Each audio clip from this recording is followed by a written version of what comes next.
Angel, we are now live, streaming on YouTube, Facebook, and our Facebook group. We're going to be obviously putting this onto our podcast startup chats. Absolutely. Thank you so much for joining me. I'm stoked that you're here. I think I've up a little bit early. I think you were just saying before we went live, I made you put you through hell. So I do apologize. No, that's okay. That's okay. You know, I'm so connected all the time, but it's true that, you know, you try to plan ahead a little bit what's going to happen in the day, but if it doesn't happen, it's okay. And you will know how throughout the conversation today. Or you will know why. Well, let's kick this off because, you know, I'm so excited to talk about this whole topic of, you know, startups and that journey and that challenge that we all face. And I think wherever we can sort of get those pearls of wisdom or advice or help or a little bit of inspiration is always going to be a good thing and always help. So, but before we maybe sort of dive into what we're going to focus on, which is that whole, you know, pivoting in times of crisis, I think that's a really interesting sort of topic actually, because I've certainly done that in various sort of degrees, and you know, we can chat about that. So yeah, it'd be interesting seeing your perspective. But before we do, would you mind sort of introducing yourself to the audience, and just giving a bit of a background about, you know, who you are and what you do? Absolutely. So my name is Angel Ribo, and I'm in Dallas, Texas, although I was born close to Barcelona in Spain. Basically one of my favorite cities, by the way. Oh, look Barcelona. at that. Love it. Okay, I thought that you were going to say Dallas, Texas. I've never been. I'd love to go. I'd love to come you to visit. Come. There's lots of great things here happening. So, but anyway, you know, obviously I love Barcelona too. Basically both corporate CEOs and established entrepreneurs, they hire me to bridge the gap globally for expansion and exposure. The reason why I helped, you know, I use internationalization strategies to accelerate the growth of their companies is because throughout my life, for the last 25 years, I have held more than 1,500 CEOs in 33 different countries. And I was able to do that because actually, let me tell you a secret now that you are actually in the UK. One of the reasons why I'm able to do this is because mom and dad, they put me through an English academy when I was in school, when I was in elementary school. And outside school, I was learning English. And I remember that the summer of 1982, I spent a whole summer in Scarborough, North Yorkshire in the UK, learning English. And I decided I'm not going to speak a word of Spanish for a whole month. And I requested that company to put me actually, obviously, with an English family, but I don't want to have contact with any Spaniard throughout the entire month. So I had actually a Swedish student doing the same thing, learning English in the UK as the same as me. And I only had contact with Swedish people and people from other places, but not with the Spaniards. And that's why I was able to speak English. And then, you know, I started my international career and everything. Something which is also really important is that, you know, as I lived in Latin America for 10 years, my heart and soul is with the kids in need in Latin America. And I started my nonprofit. It's called Wisdom for Kids. I did that 3 years ago. I'm the co-founder and president of Wisdom for Kids. And we help underprivileged kids in Latin America become entrepreneurs using the local resources. That's in a nutshell, you know, who I am and what I do in my life, Ben. No, that sounds amazing. You sound like you've been doing a lot and have a lot on your plate right now. So absolutely, it's always fascinating. And to be honest with you, I'd love to sort of dive more into all of those little, you know, all those elements and those niches to understand more about them. That'd be amazing. But maybe that's for another day. Absolutely. We can be, I mean, obviously, thank you very much for having me, Ben, here. And thank you, everybody listening to us today. I can be with you guys anytime. You just tell me 5 minutes before, and I'll promise to be there. Okay, Ben? Pinky promise. And that never happened, of course. Pinky promise. Pinky. My son does that to me. He makes me do pinky promises. You see? Of course, I told you just 5 minutes, as opposed to the 1 minute today. It's 5 minutes. I mean, this is like 5 times more time ahead. It's wonderful. You'll have to return the favor for me. You'll have to do the same for me one day. No. Of course, obviously, I'm giving Ben a hard time just because he's this kind of guy that he takes you know, jokes and being hard on him as lightly as I do. So it's a pleasure to be with someone in life that doesn't take everything judgmentally, which we unfortunately tend to do. And you know, that's actually one of the challenges of the startup entrepreneurs as well. Yeah, it's very true, isn't it? You've got to be so adaptable and level-headed, quite cool and calm under pressure, and not getting too hyped or too upset either way, because it's a journey. It's not a sprint, isn't it? So you've got to keep an eye on that bigger picture. So Absolutely. And keep moving forward. That's the key. Keep moving forward. So let's dive into the whole sort of topic of pivoting. As we know, sometimes, a startup and an established business has to pivot. I mean, we've seen a lot of established businesses have to pivot in this time of, the COVID-19 and all the rest of it, particularly when, a business stream suddenly was closed off. A lot of brands had to sort of pivot towards more direct consumer sales rather than B2B sales. But certainly within that pre-launch phase and starting a startup, that can happen too. I know it's actually happened to us recently with one of our product launches. And without going into that, but I think it's a challenge that we face at various levels. And I guess thinking within that pre-launch phase, one of my thinkings is it sometimes best to pivot before you launch, if it's abundantly clear that you should, or sometimes is it better just to launch, test the market, and then pivot? That's a great question. And actually, you probably remember that probably it was like already 10 years ago that this guy invented this business canvas that you actually, it was a collaborative work developed here in the north of the country, in the US, by someone in the MIT, I think it was. The reason why I'm mentioning this is because we tend to forget that the buck, right, the dollar, the money starts with sales. And we are so hard on ourselves, going back to what I was saying about being judgmental, we are so hard on ourselves that we try to do everything else look perfect before we even talk to potential clients.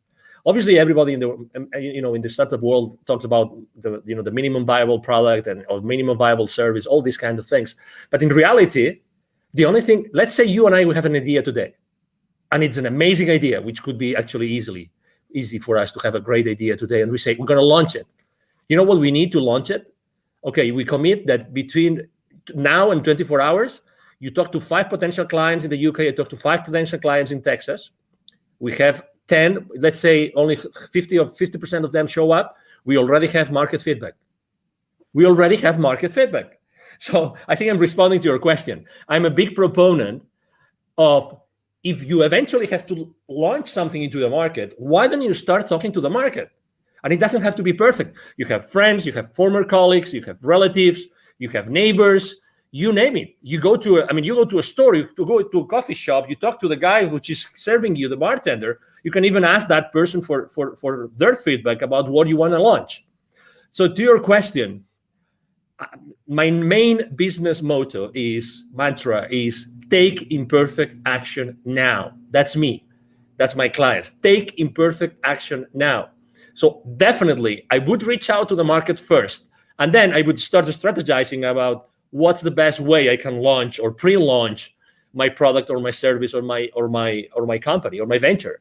But definitely, I mean, I have seen so many people wasting so many hours, so many days, so many months perfecting something before even talking to someone in the market to see if that would fly or not.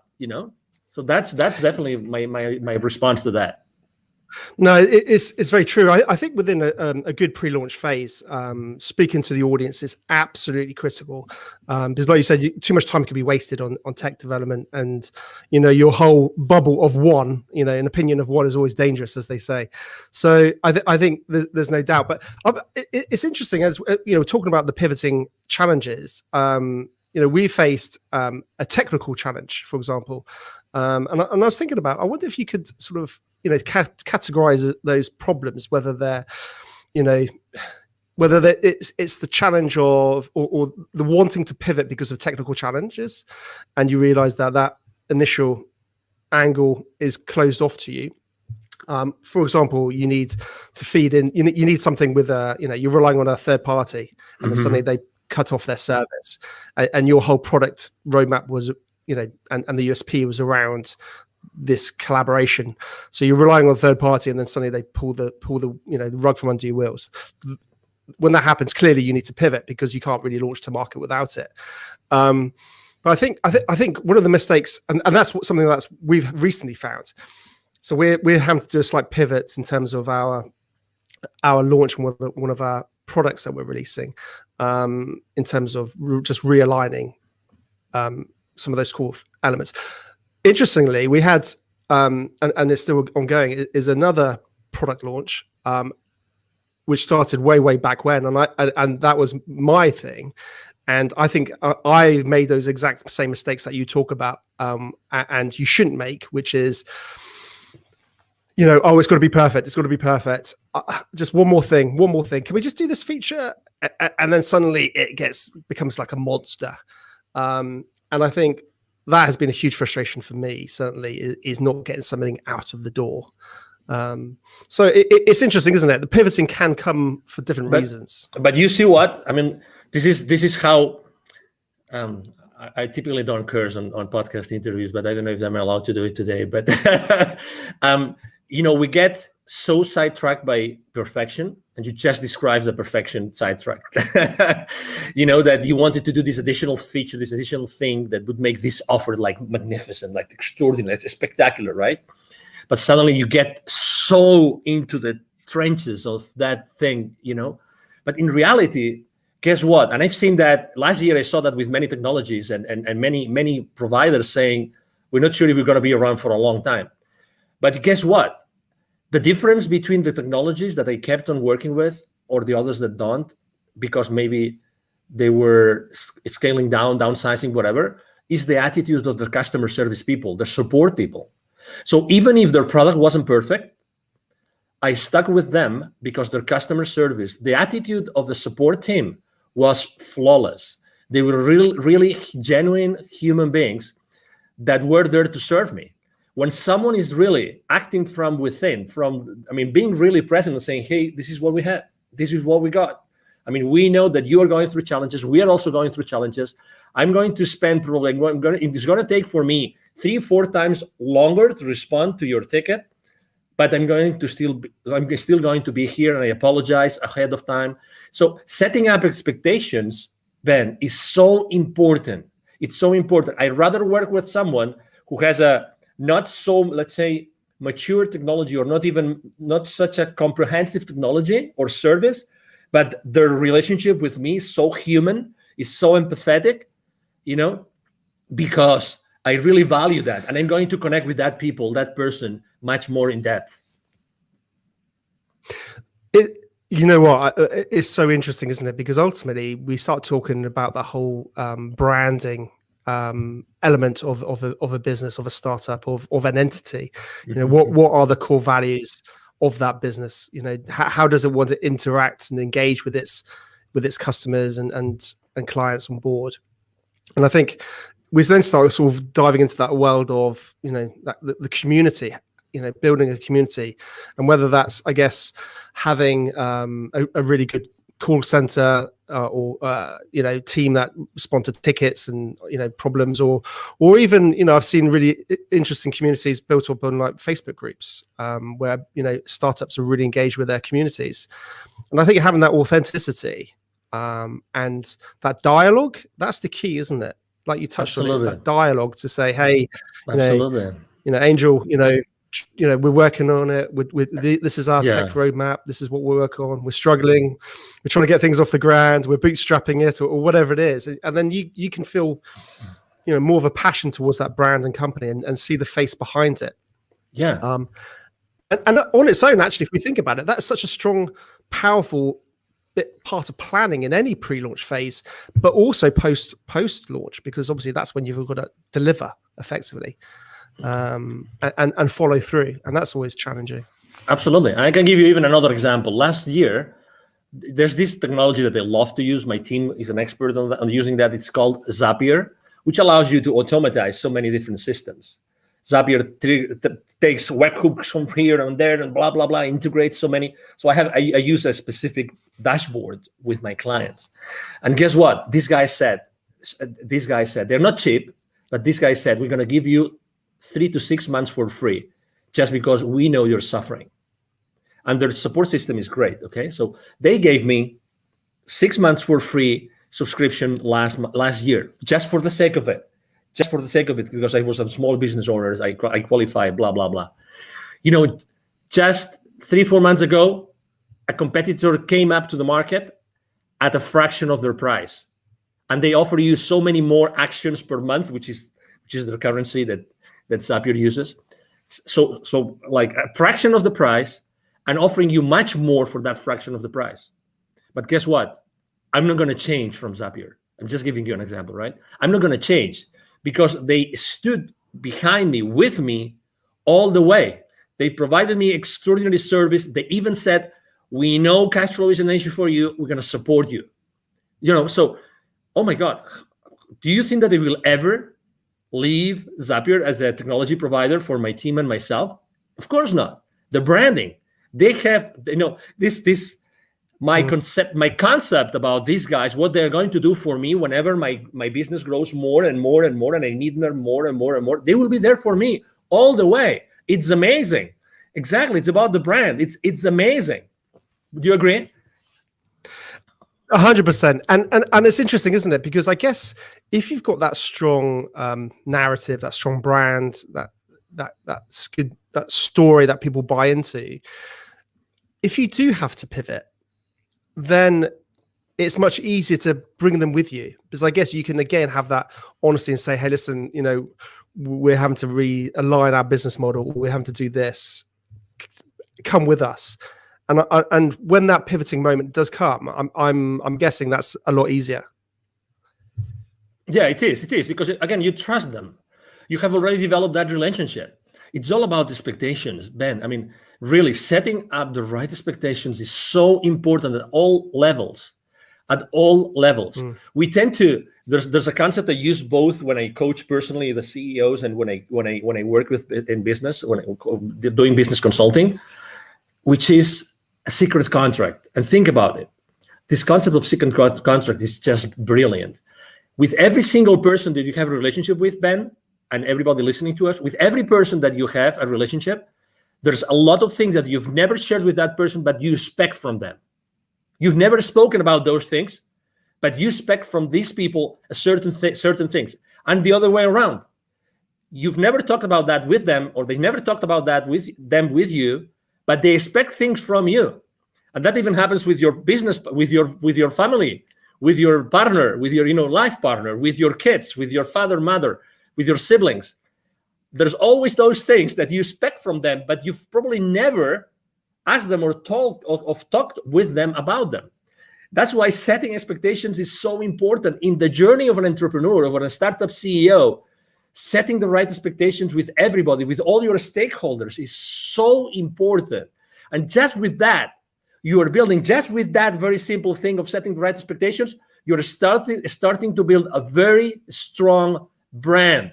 You will never be in denial. You will never sweep things under the rug, ever. You will always be there because you are very clear on the expectations. That's so important. And it's so easy to do. But in reality, we don't do it.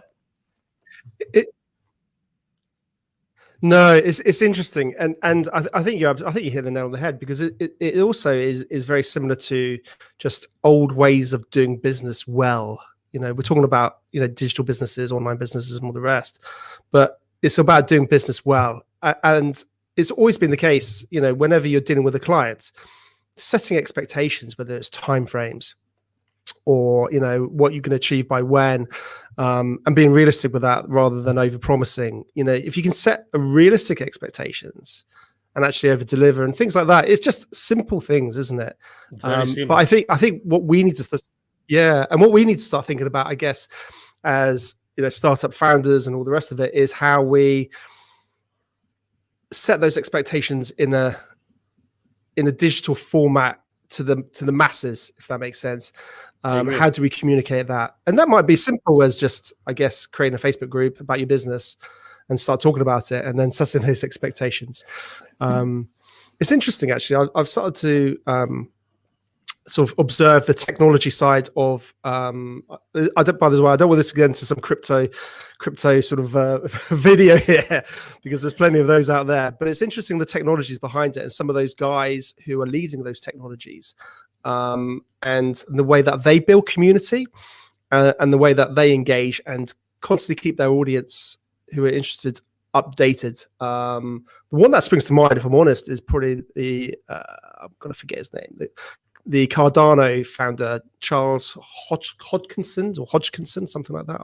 I can't remember off the top of my head. And he's constantly sort of talking about Cardano and what they're doing and all the rest of it. And that's when you just think about it for, I guess, your own business or your own startup it's interesting lessons that you can possibly take for yourself post-launch, but equally, I think pre-launch, and start getting a bit of hype behind it before you even go live potentially.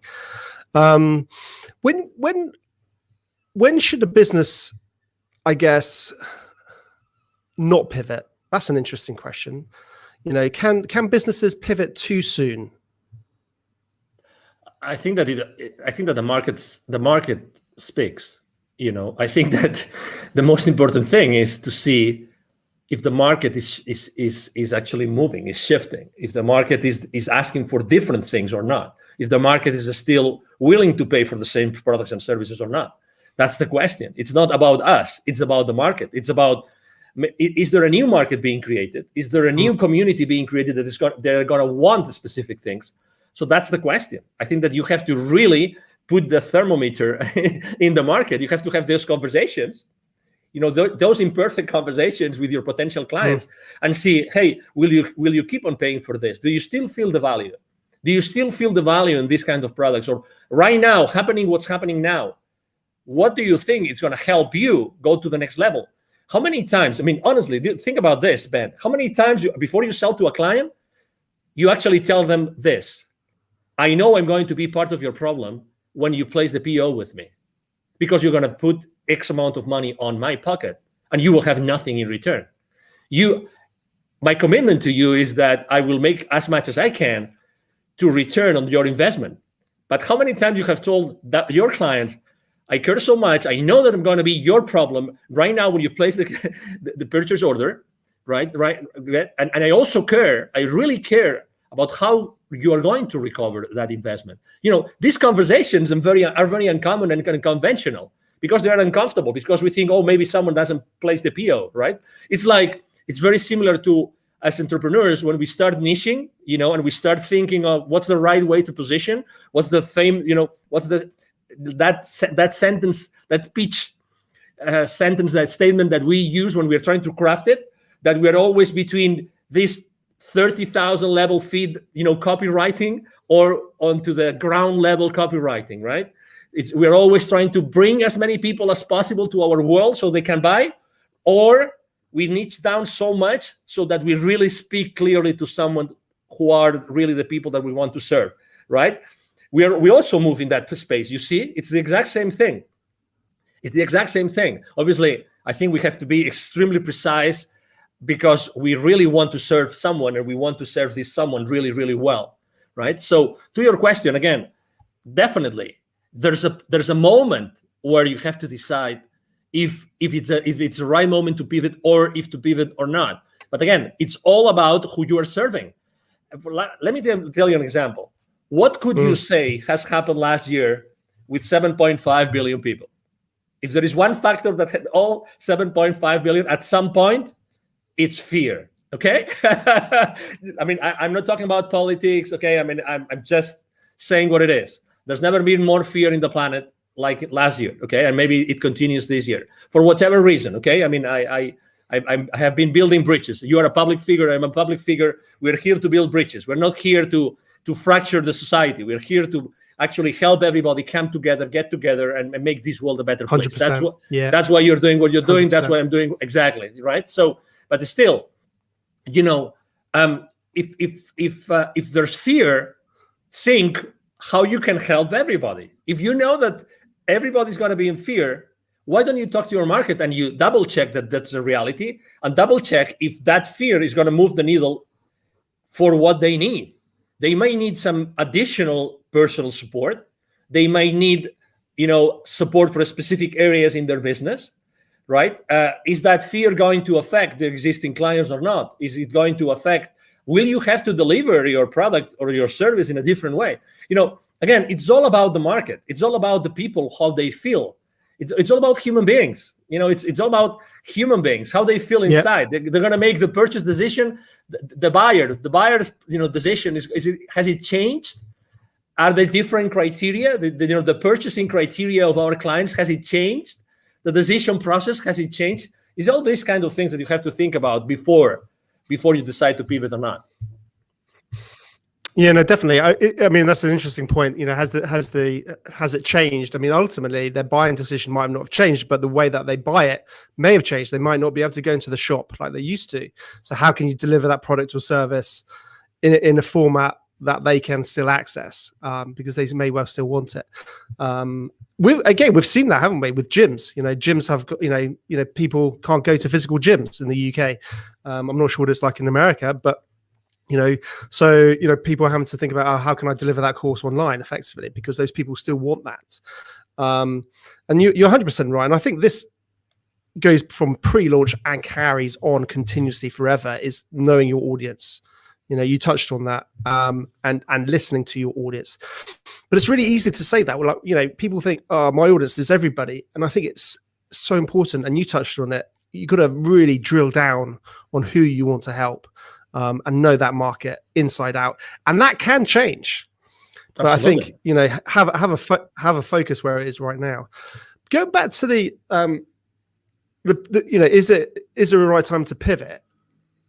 It's interesting because I completely agree with everything you're saying, but part of me also wonders whether you can be too soon. You can be an innovator, and you could be creating something that the market's never seen. So people don't necessarily sometimes know that what you have is going to help them. And that's an interesting challenge. We're seeing a lot of this actually in various sort of technologies. Things are coming out all the time.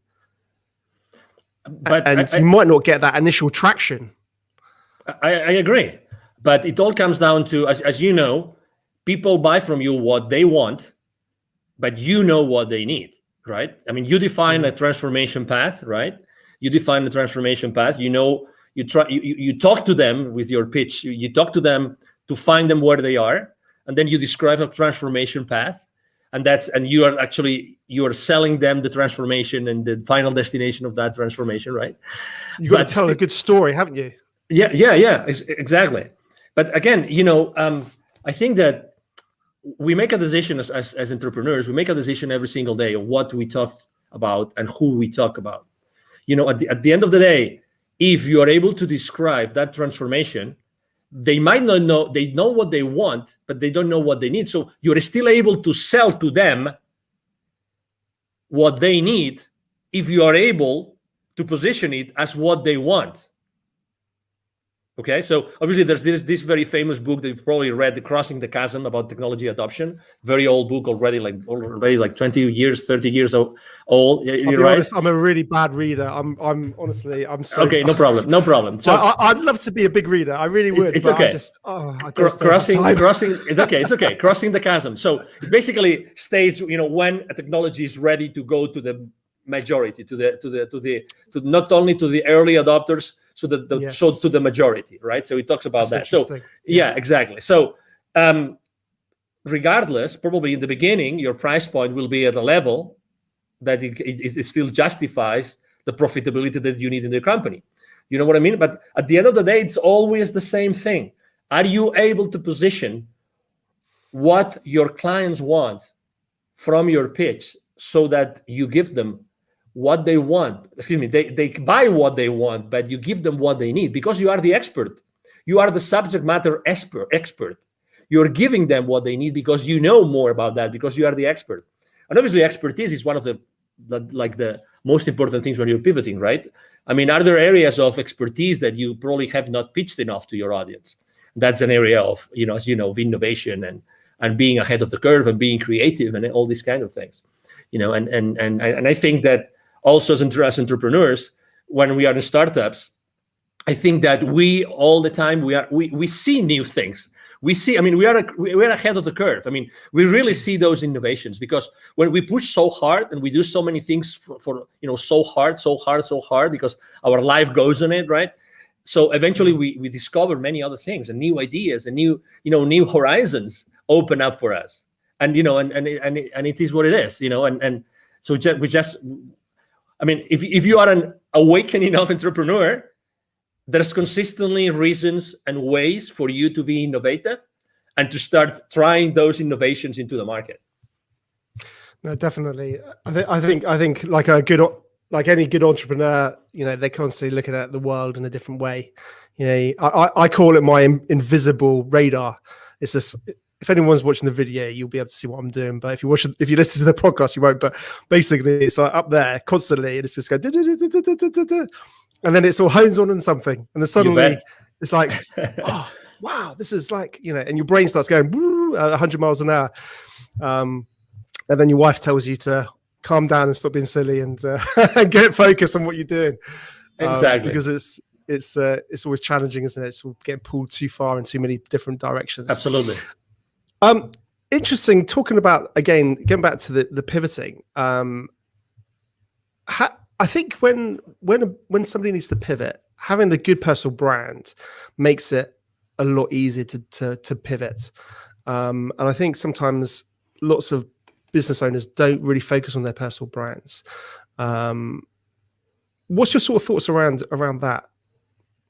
Well, I think there's two. This is a two-way street, right? Because you want to have a very strong personal brand, but at the same time, you don't want to be the main constraint on your business, right? So you have to be careful, okay? Because you obviously want to have a whole, system, people that will support you in delivering all that, okay? So the personal brand is very important, but also make sure that in the delivery of your products and services, you are not a constraint. So that's the number one thing. Do I believe in like having a very strong personal brand? Absolutely. And it's much easier to build than what people think. I'm blessed enough to have been invited to your podcast, Ben, today, and I have probably 3 or 4 more today. I'm there's a lot of people reaching out to me, and I'm really extremely blessed that happens. But it's relatively easy just to give. I mean, I'm giving just some nuggets that people might like or might not, but it's being present. It's spending 30 minutes, 45 minutes, 1 hour, adding value to someone's audience, and by doing this, you are actually building my brand. I'm building my brand right now, thanks to you. I'm grateful to you and to your audience. And again, people think that branding is this big, massive monster that we've never seen their face, right? But it's so difficult, and only large corporations can actually build your brands. Not at all. Just answering an email on the chat on LinkedIn, you're building your brand. Let me give you another example. 100%. When I say happy birthday to someone on LinkedIn, I do it in a different way. I tell you, people remember me because of the way I give them the happy birthday. And it's so simple. And the same thing when they change positions in their companies. I do it in a different way. Guess what? You don't need anything. If you're starting small and then you want to scale up in the future, guess what? You can start doing this right now. Be yourself. Don't be afraid of yourself. It's very true what Tony Robbins says in his events, which is, what we are fearful of as human beings is of our potential, is of how powerful we are. It's not of our flaws. It's not that we will not be able to deliver. It's of our potential, of our power. We're really powerful. We all have this expertise inside of us that nobody else will be able to deliver just because of the experience we have had in our lives. You have had your experience, Ben. You've gone through several, successes and failures. You've learned a lot of lessons. Everybody has had their own journey, and that journey is of value to someone else. That's why everybody can really become an entrepreneur if they really want to. That value, that intrinsic, unique value of anybody out there can really help other people, to overcome their challenges in their personal lives or in their business life. It is what it is. It's by definition. 100%. And also what I love about it is it gives, several things. It gives a face behind the business. So it has you have that real sort of personal element. And I think that's the future for business, having personality. But also I think as an individual, we all know we have many layers. We have many interests. Whereas a business is obviously clearly focused on one area, possibly with a very focused audience. But with a personal brand, people, you're able to express more of your interests. You're able to express more of your fascinations and your other hobbies and other, businesses. So I think certainly if you do need to pivot, it's much easier to do so, and because people believe and buy into you, not that particular product or service. I think that's something very, very interesting.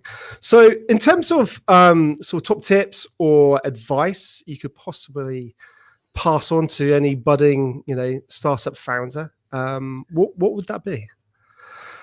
Well, I said it before briefly, but it's definitely, I think that's, honestly, I think this is at least 50% of the success, of the secret to success for any entrepreneur right now, which is take imperfect action now.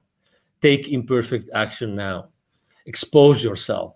Whatever you want to do, start doing it right now, immediately. Start talking to potential clients, to potential partners, to potential collaborators, to potential allies, immediately. Take imperfect action now. Don't wait. There's never going to be a perfect time for you to become an entrepreneur. Never. So why don't you start doing it now? You don't really need much. Honestly, you don't really need much. Really. I mean, what did they say? Yesterday's the worst day, today's the best day, or something like that. I probably got that completely wrong. No, yesterday was the best day. Today, I can't remember. I was just probably making something up.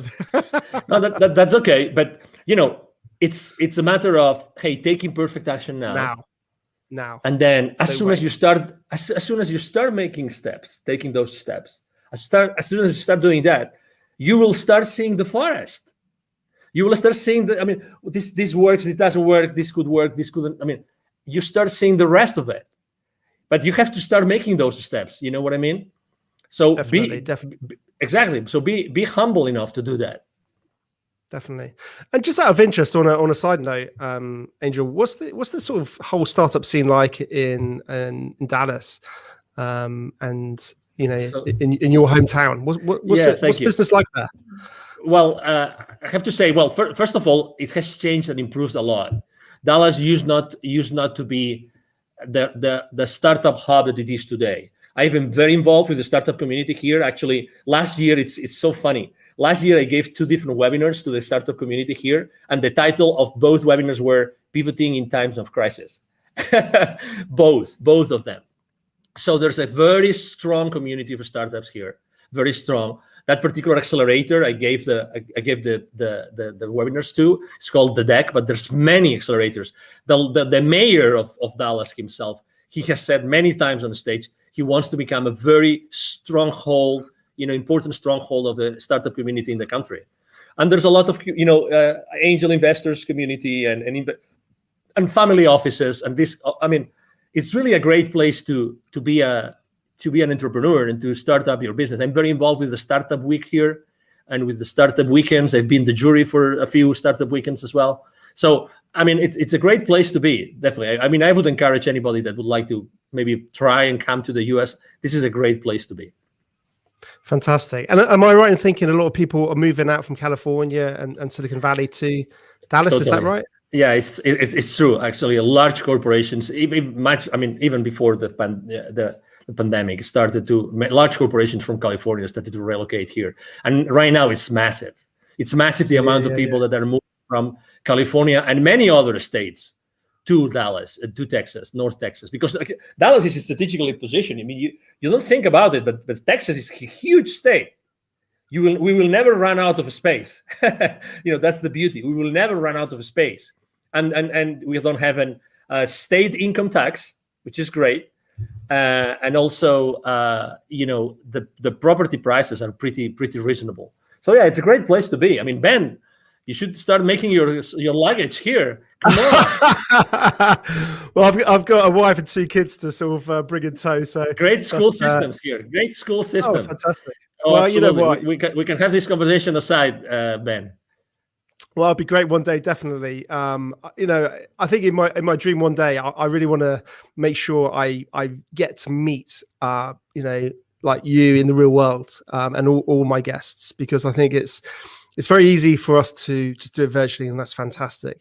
But I think if we can actually try and do that, like down the pub and have a beer, that's where, relationships can get built and go further. And I think, digital and what we can do now is amazing.